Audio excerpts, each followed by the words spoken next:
Friends, இன்னைக்கு மாலையபட்சம் டே 5. இதுக்கு என்ன சமைக்கிறதுன்னு நான் இன்னும் டிசைட் பண்ணலை. காய்கறிலாம் அந்த டேபிள் எடுத்து வச்சுருக்கேன். என்ன பண்ணுறது, பொரிச்ச குழம்பு பண்ணி ஒரு ஃப்ரை மாதிரி வாழைக்காய் இருக்குது, அதை வச்சு நான் அப்படி பண்ணலாமான்னு கொஞ்சம் ஒரு யோசனையாக இருக்குது. வாங்க இப்போ சமையல் என்ன பண்ணுறதுங்கிறத பார்க்கலாம். இந்த காய்கறிகள் எல்லாம் எடுத்து ஃப்ரிட்ஜிலேருந்து எடுத்து இங்கே வச்சுருக்கேன். என்ன பண்ணுறதுன்னு தான் இது பண்ணிட்டுருக்கேன். இப்போ குழம்பின்ட்டுருக்கேன். வாழைக்காய் இருக்குது, புடலங்காய், காராமணி, கொத்தவரங்காய், அவரைக்காய். ஸோ இதுலேருந்து நான் இப்போ டிசைட் பண்ணி ஆனோம். அவரைக்காயை வேணால் பொரிச்ச கூட்டு பண்ணி வாழைக்காயை வேணால் கறி பண்ணலாமோன்னு நினச்சிட்டுருக்கேன்.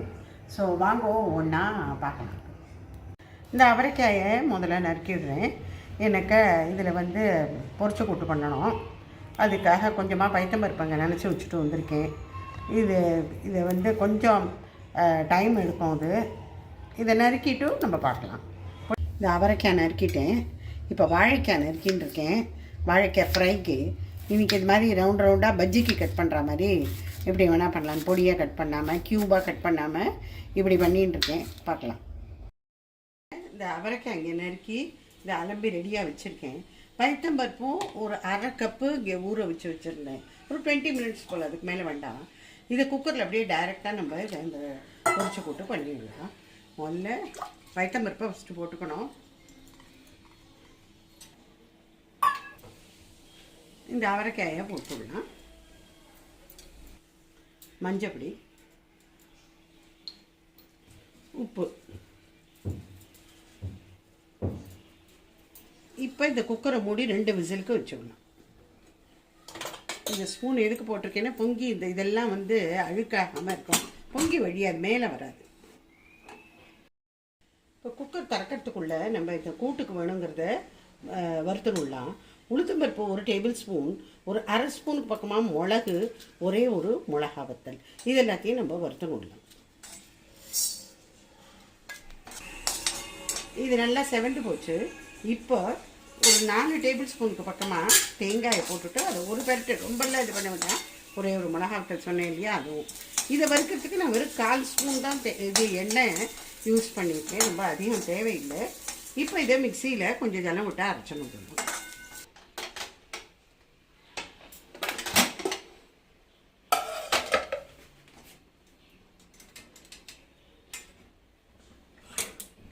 நம்ம எடுத்துடணும்.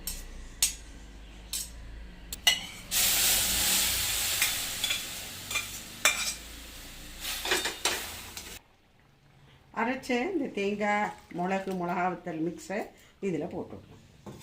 அரை ஸ்பூன் போல் மாவு கரைச்சி விட்டுடலாம். சேர்ந்தா மாதிரி மேலேருந்து தாளித்து கொட்டிடலாம். கடுகு, கடலைப்பருப்பு, பெருங்காயம், கருவேப்பிலை இதெல்லாம். ஸோ இப்போ கூட்டு ரெடி ஆகிடுது. குக்கரில் பண்ணிடுறதுனால எல்லாம் ரொம்ப சீக்கிரமே ஆகிடும். Within 10 or 15 minutes. இப்போ வாழைக்காய் இங்கே நறுக்கி வச்சுட்டுருக்கேன். இதை இப்போ ஃப்ரை பண்ணிவிடலாம். எண்ணெய் இங்கே எண்ணெய் 1 டேபிள் ஸ்பூன் போல் வச்சுட்டுருக்கேன். யூஸ்வலாக வாழைக்காய் ஃப்ரைலாம் பண்ணினா வாழைக்காய், வெண்டைக்காய் இதுக்கெல்லாம் எண்ணெய் கொஞ்சம் அதிகமாக தான் ஆகுது. இப்போ கூட்டு, சாம்பார் எல்லாம் பண்ணால் நமக்கு எண்ணெய் செலவே கிடையாது. 1/4 ஸ்பூன் வெறும் தாளித்து கொட்டுறதுக்கு என்னவோ அதுதான். ஆனால் இந்த மாதிரி கறிகள்லாம் பண்ணும்பொழுது வேக விட்ட காயாக இருந்தால் பரவாயில்ல, தேங்காய் போட்டது.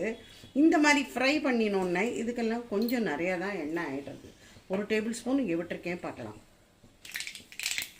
கடுகு வெடிச்சுட்டு கொஞ்சம் வாழைக்காய் அலம்பி போட்டோம்னா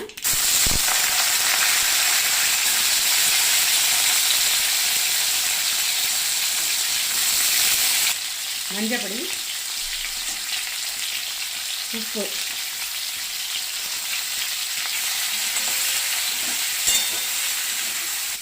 இதை நம்ம இப்போ சிம்மில் வச்சுடலாம். ஒரு மூடியை போட்டு மூடினா அது பாட்டுக்கு மொள்ளமாக ஃப்ரை ஆகிட்டுருக்கும். கலரணுங்கிற அவசியம் இல்லை. இதை திறந்து பார்த்துடலாம். அப்பப்போ திறந்து இதை கிளறி விட்டுட்டே இருக்கணும். பாருங்க, நல்லா ஃப்ரை ஆகிட்டு. இதில் காரப்பொடி கொஞ்சமாக போட்டு இறக்கிடலாம். இது கலர் கொடுக்குற இது தான். இது காஷ்மீரி சில்லி பவுடர். இது உரக்கவே வைக்காது. இது காரம் ஆகிடுத்து. இதை ட்ரான்ஸ்ஃபர் பண்ணிடலாம் ஒரு பவுல். வாழைக்காய் ஃப்ரை ரெடி ஆகிடுது. நடுப்புற டீ, இது செகண்ட் டைம் டீ. காலத்தில் ஒரு காஃபி ஆகிடுது. இப்போ டீ இது பாட்டுக்கு நடந்துட்டுருக்கோம். டீ மாற்றி காப்பி மாற்றி ஜூஸுன்னு. இப்போ மூடி வச்சிடலாம். கூட்டு கறி ரெண்டாக ஆயிடுது. இப்போ இனிமேல் ரசம் ஆக்கணும். இது இப்போ ஒரு சின்னதாக குட்டி ஒரு டீ பிரேக்கு. டீயை குடிச்சுட்டு நீயா நானை பார்த்துருவேன். ஓடிடியில் பார்த்துருவோம் நாங்கள். இப்போ நான் ரசம் வைக்க போனேன். எனக்கு அந்த ரசம் வைக்கிறதுக்கு முன்னாடி நான் ஒரு சின்ன ஒரு டிப்ஸ் உங்களோட ஷேர் பண்ணலான்னு பார்க்குறேன். ரசம்ங்கிறது எப்படி டேஸ்டியாக நம்ம பண்ணலாம். யார் என்ன ரசம் வச்சாலும் சரி, இந்த பொடி நான் சொல்கிறத நீங்கள் போடுங்க. இறக்கின அப்புறம் போடணும். போட்டேன்னாக்கா அந்த ரசம் அப்படியே அமிர்தமாக இருக்கும். கையாக வாங்கி எல்லோரும் குடிப்பா, கேரண்டியாக சொல்கிறேன்.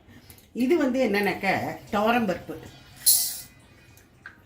இது அது ஒரு 1/4 கப்புனாக்க இது 1 டேபிள் ஸ்பூன் மிளகு போட்டுட்டா போதும்.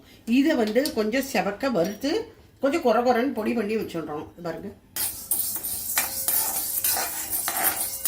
சீரகம் ஜீரா கொஞ்சோண்டு ஒரு சின்னதாக 1 டீஸ்பூன் போட்டுட்டா போதும். ஒரு 4 இது கருவேப்பிலை. இது இப்போ செவந்து போயிட்டு இதை இப்போ தட்டில் போட்டு கொஞ்சம் ஆற்றிட்டு இதை பொடி பண்ணி வச்சிடலாம். குறன்னு பொடி பண்ணிக்கணும். நான் இவ்வளவு புளி தான் எடுத்து வச்சுட்டேன். இன்னும் ஒரு சின்ன பாத்திரத்தில் வைக்கிறதுக்கு தான். என்ன ராத்திரி யூஸ் பண்ண முடியாது இல்லையா, அதுக்காக ஒரு சின்ன பாத்திரத்தில் வைக்கிறதுக்கு இத்தனை புளி போகிறோம். இது 1 டம்ளர் ஜலம் போல் விட்டு நான் கரைச்சி வச்சுட்டுருக்கேன். அங்கே கரைச்சி வச்சுருக்கேன். ஒரே ஒரு டொமேட்டோ, மஞ்சப்பொடி கொஞ்சம், உப்பு கொஞ்சோண்டு 1/2 டீஸ்பூன் கூட கிடையாது, சாம்பார் பொடி. இது ஆக்சுவலாக அன்றைக்கி ஒருத்தர் என்னை பார்த்து கேட்டிருந்தேன், நீங்கள் என்ன சாம்பார் பொடி போய் ரசத்தில் போடுறேன். இல்லை, இது ரெண்டுத்துக்கும் கிட்டத்தட்ட சேம் இன்க்ரீடியன்ட் தான். ஆனால் சாம்பார் பொடியில் அரைக்கிறது ஜீரம் போட மாட்டேன். ஜீரம் இல்லாத தான். என்னோடய ப்ளேலிஸ்ட்டில் போய் கொஞ்சம் பாருங்க. நீங்கள் சாம்பார் பொடி நான் அரைச்சி அதில் போட்டிருக்கேன். ரொம்ப வாசனையாக இருக்கும். நீங்கள்லாம் போய் பார்க்கலாம். நான் இங்கே புடலங்காய் நறுக்கி வச்சுருந்தேன். புடலங்காயும் ரொம்ப கொஞ்சமாக தான் இருந்தது, வாழைக்காயும் கொஞ்சமாக இருந்தது. ஒரே ஒரு வாழைக்காய் தான் இருந்தது. சரி, அதனால் இன்றைக்கி 2 கறியாக பண்ணிடலாம்னா அதை ஃப்ரையாக பண்ணினேன். இது தேங்காய் போட்ட கறியாக பண்ணிடலான்னு அதை இந்த குக்கரில் வச்சுட்டேன்னு வச்சுக்கோங்க. ரொம்ப நிமிஷமாக ஆகிடும். 5 நிமிஷத்தில் கறி ரெடி ஆகிடும். இப்போ கொஞ்சோண்டு ஒரு 1/4 ஸ்பூனுக்கு பக்கமாக இங்கே எண்ணெய் விட்டுருக்கேன். இதில் கடுகு உளுத்தம்பருப்பு தாளிச்சிக்கலாம். உளுத்தம்பருப்பு, கொள்ளங்காயை போட்டுக்கலாம். உப்பு,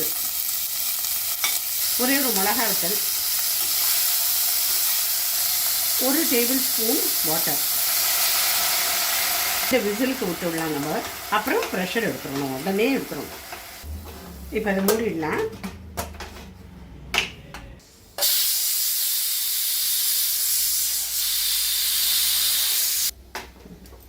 இப்போ இதை திறந்து விடலாம். நிமிஷமாக எடுத்து 5 நிமிஷம் கூட ஆகல. இதுக்கு கொஞ்சமாக தேங்காயை போட்டு இறக்கினா புடலங்காய் கறி ரெடி. பாருங்க, கலரே மாறாது, அப்படியே இருக்கும். இப்படி பண்ணுங்க. நான் இங்கே கொஞ்சமாக 1 கரண்டி துவரம் பருப்பை அதை நல்லா ஜலத்தை விட்டு கரைச்சி இதில் போட்டுருக்கேன். ஆயிடுத்து. கொத்தமல்லியும் போட்டு கருவேப்பிலை போட்டு இறக்கிடலாமே. இந்த முத்து கொதிங்கிறல அதை ஃப்ராத்தி அந்த இது வந்துடுத்தோன்னா அதுக்கப்புறம் கொதிக்க விடப்படாது. இப்போ நம்ம தாளித்து கொட்டணும். இது பாருங்க, இதை குறன்னு இந்த மாதிரி பொடி பண்ணி அழகாக ஒரு டப்பாவில் போட்டு வச்சுருக்கோங்க. அப்பப்போ பண்ணிக்கலாம் வாரத்துக்கு. இது பாருங்க, இந்த மாதிரி ஒரு குட்டி டப்பியில் போட்டுக்கணும். டப்பா சொல்லக்கூடாது, இதெல்லாம் டப்பி அப்படி சொல்லணும். ஓகே, இதில் கொஞ்சமாக நெய் விட்டுக்கணும். ஏன்னா ரசம்னா இதுக்கு தாளித்து கொட்டுறதுக்கு நெய் இருந்தால் தான் ரொம்ப டேஸ்டியாக இருக்க மாதிரி இருக்கும். போடுறோம். இப்போ ரசத்தோட அளவுக்கு தகுந்த நான் இங்கே 1 டேபிள் ஸ்பூன் இன்றைக்கி போடுறேன். ஏன்னா ரசம் ரொம்ப குறைச்சலாக தான் வச்சுருக்கேன். இதை போட்டுட்டு உடனே சுவிட்ச் ஆஃப் பண்ணிடணும்.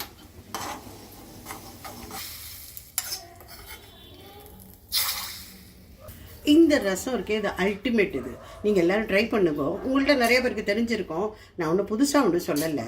இது ஒரு சமைக்கார மாமாட்டேருந்து நான் அதை கற்றுட்டேன். அவர் சொன்னார், நாங்கள் கல்யாணத்துக்குலாம் இந்த மாதிரி பெரும்படியாக சமைக்கும்பொழுது இந்த மாதிரி இதெல்லாம் ஃபாலோ பண்ணுவோம்னு. ஸோ இப்போ லஞ்ச் பார்க்கலாம். புடலங்காய் தேங்காய் போட்ட கறி, வாழைக்காய் ஃப்ரை, அவரைக்காய் பொரிச்சு கூட்டு, சூடான சாதம், பருப்பு, நெய், சூடான ரசம், தயிர்.